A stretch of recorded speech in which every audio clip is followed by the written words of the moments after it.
Hello, Liz. Good morning. How are you? I'm great. I'm great. The sun is shining. The sun is shining. I love. Oh, my face in the first. My face on the first screen is hilarious. That's awesome. Before people hit play. Oh, it's funny. I'm here for it. It's really good. How are you this morning? I'm really good this morning. I'm going to work from home, which is fabulous. Great. That's so good. Yeah. Always so good when you can do that. Mhm. Yep. Good. I'm so happy to see you this morning. I just love you. I love you all the time. I'm gonna pop in here so I can see the comments. Before people hit play. My smile on my face is just killing me. It's the best.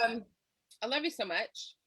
I'm super excited today because while we were talking about figuring out what to talk about today, of course we were like swimming around pre-coffee. I'm gonna share this with people so they. I'm sure too while you talk. I'm not being rude and not looking at you. No, you're totally fine. So I was you and I were talking about how we can be more supportive of each other, because that's one of the things you and I are definitely craving right now, is being supportive of each other, and how we can do that in really intentional and amazing ways. And I think it's really important for people to really think about how. Okay, I cannot share this. I'm going to share it later. This isn't working for me. Wait, I'm struggling too, but that's the way of my life. So. The old time with Missy and Liz, 9 o'clock in the morning. Real talk with Missy and Liz at 9 a.m. That's so funny. Okay. Maybe I'll share it in a minute. I don't know. So, Liz, supporting women. Yes. You and I both think it's really important to be supportive of women, and we strive to live that every day. So, I think the first thing we should talk about really is this idea of survival in feminism, because I'm all about thriving. I don't want to be just surviving in a man's world, right? Like, I want to be thriving my face off and living a really bougie, amazing, sparkly, awesome life. And one of the things you and I have both been noticing is how the trope, the feminist trope, is legitimately about surviving. Can you talk a little bit more about that and what you're seeing in the world? And you and I have been sharing things back and forth, and things that have been jumping out to me. And with other women, I run into this, everything's fine, everything's great. And it's not. We're still paid less. We still aren't in as many management or C-suite positions. People of color are paid less than white women. People of color are promoted less than white women. And so for us to pretend like it's all good and great, that's fine. And the other thing that I see a lot is a lot of positivity coming from women who are speaking out. I see a lot of independence and I made it here, I clawed my way to the top kind of talk. And I think that those are the two schools we see the most commonly, and both come from the same place.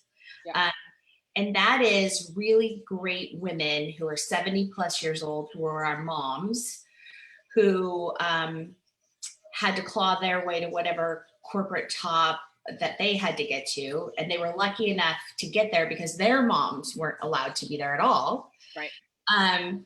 And so we have this kind of tiered generational experience that's being passed down, kind of like trauma is, right? Or maybe it is trauma. Like, I've thought a lot about my grandma over the years. She should have been a general in the military. That woman conducted herself and ran things and got things done.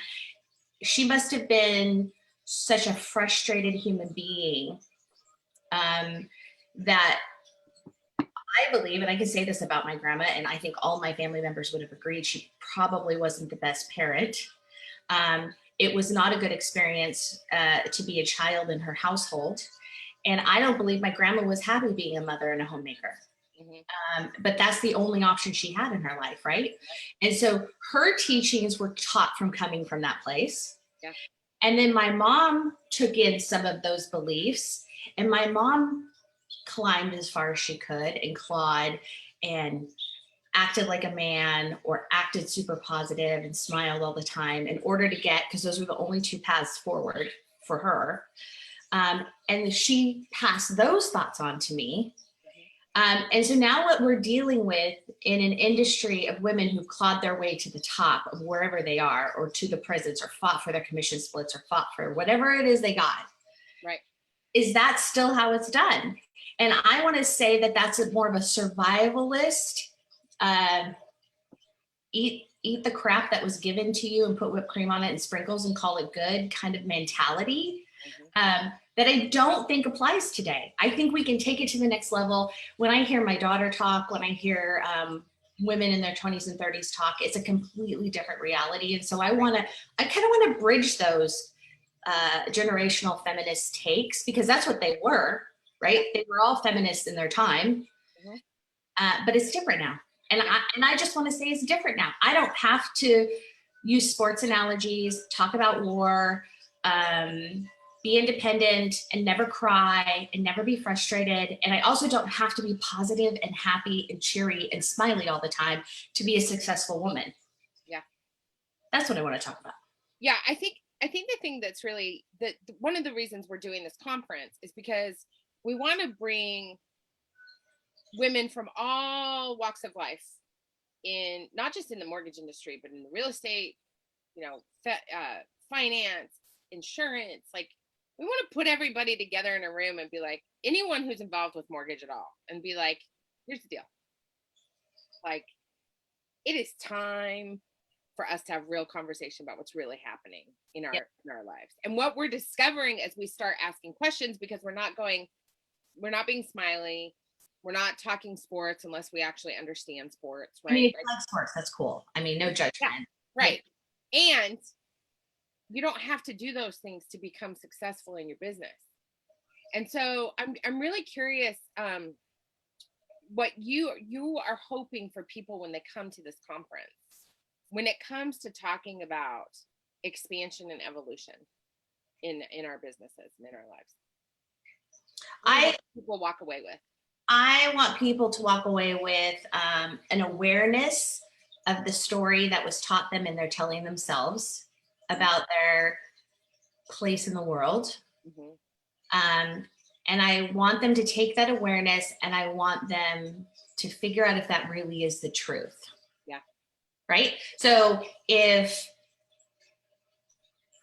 it might not be. I mean, we talked about this. I've got a great counselor. She's fabulous. We talk about stories that I was told about myself when I was a kid that I internalized and believed, and they aren't true. Yeah. Those aren't true. Those are people's projections onto me. Our parents projected onto us. Their parents projected onto them.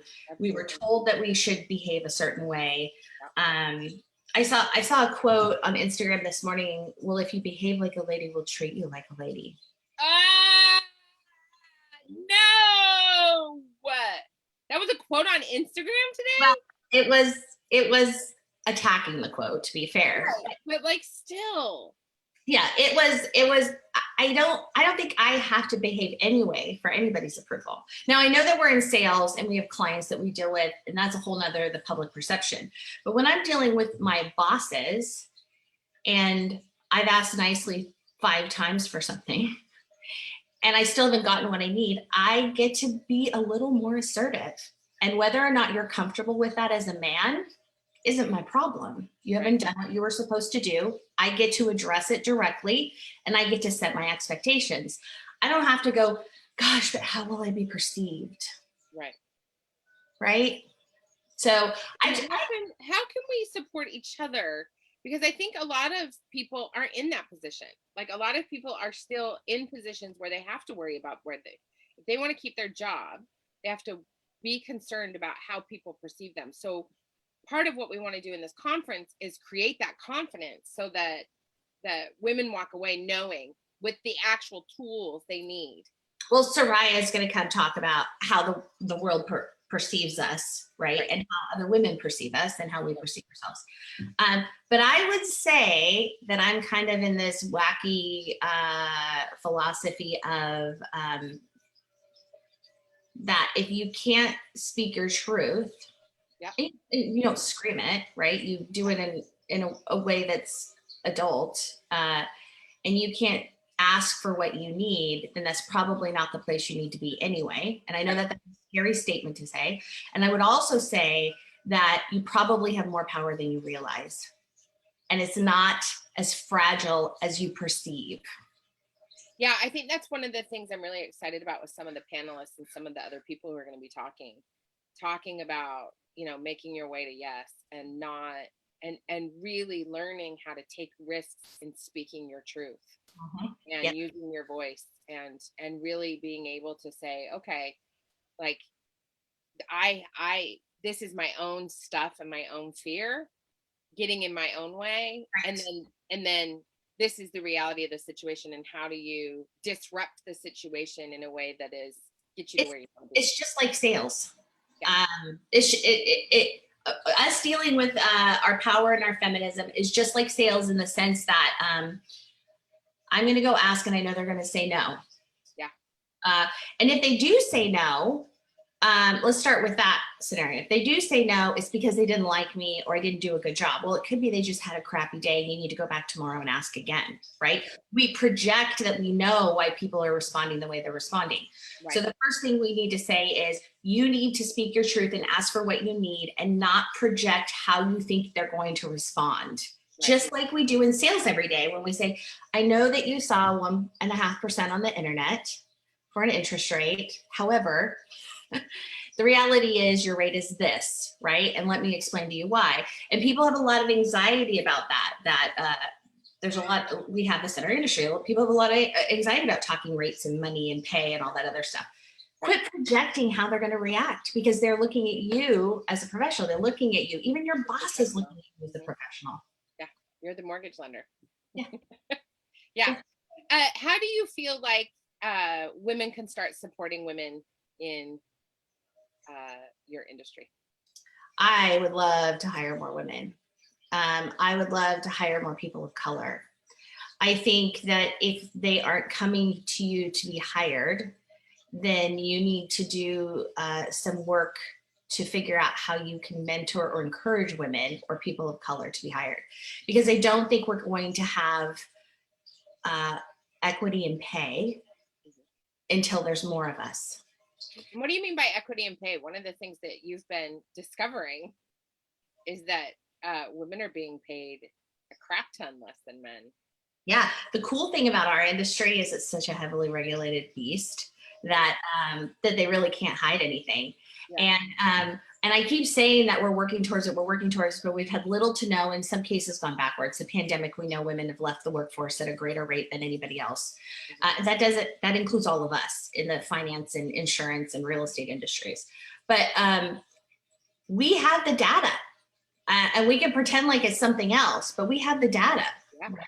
Yeah. The data says that women are paid 60% of what men are paid in the mortgage industry, period. You can try and spin that however you want, but there isn't any way that you can argue with that. Right. The data also says people of color, and especially Black women, are not represented in the corporate world. They're paid even worse. We know this for a fact. This is not fake news. So the only way we're going to combat this is if we consciously make an effort to change it. And we have to walk the walk and we have to do what we need to do, which is to cultivate that sales force. And then we need to help promote and give them a leg up into the system as far as we can go. Absolutely. I think the thing that is really fascinating about all of these industries that revolve around helping people get into their homes, right, is that, and you just posted an article from Housing Wire about women of color. Was it in the real estate industry? Like in real estate? Yeah, in real estate, they're underrepresented, but they're underrepresented in all of these industries that have to do with helping people get into their homes. Which, by the way, are people who own homes, people of color are also underrepresented. Yes. Who gets a house and who doesn't get a house. Is there a correlation there, you think? Do you think? Like, oh my gosh, The more lenders we have who are people of color, who are LGBT, and who are women, the more women, LGBT folks, and people of color will get into housing, right? There is absolutely a direct correlation between who's representing us in who are the gatekeepers and who are the people holding that door shut for people to be able to walk in. Right. I was talking with someone yesterday about the property we want to buy and about getting our own lending, right? And we don't fit within the traditional norms of lending. And yes, so everybody calm down when you reach out to Missy. She's finding some different stuff. It's out of the box. Yeah, no, this is way, way, way out of the box. But we were having a conversation about lending and how complicated it can become when you're not doing what everybody expects you to do, which I'm definitely not doing, right? And when you are a person of color who's trying to buy a house, and the way you prove your wealth gets judged on a completely different level than a white guy coming in to buy a house. And this is what I've noticed recently. Is one of the things I was joking but not joking with my husband about is I think you should be the one who's making these phone calls, because I get called ma'am and little lady, and I'm like, no. And if we start recruiting more of who we want to see in the industry and more of who we want to see in housing, everything's going to change. And I think that's what freaks people out so much. Yeah. They think that somehow that will undermine their power. Yeah. And that's why we gatekeep. Yeah. No, I think we have to walk that walk. We have to start today doing that. And we have to start supporting other women, and we have to tell them everything we know about the industry, every little niche, every little trick, every little marketing idea. We just need to lay it out there, and we need to share the information among each other and make sure that we're all successful. And that's really what we're going to be doing with this conference. This conference is going to give women the capacity to expand their thinking, to get the tools, to walk away with new systems in place so that they can go out and recruit more of what we want to see in the industry. Yeah, just last year I learned something and I was like, why didn't anybody ever tell me that I could do this? This is like baller level stuff. Like, why did nobody tell me? What did you learn? Well, I learned that you can lend to a group of individuals and give them a discount, like an affinity relationship, like when you go to an employer and you set up these affinity, but you can do it just for veterans and do just veteran loan specials for a month. You can do, you can make up anything. It could be for a union. It could be for any kind of group. I can't think of it. There's a million, any trade organizations, anything, you can do it. But you can literally offer some kind of discount to a group of borrowers that aren't necessarily affiliated, but they're veterans, let's say, or police officers, right? And you're not breaking any laws, and you can do that temporarily. You can do that permanently, and you can market that.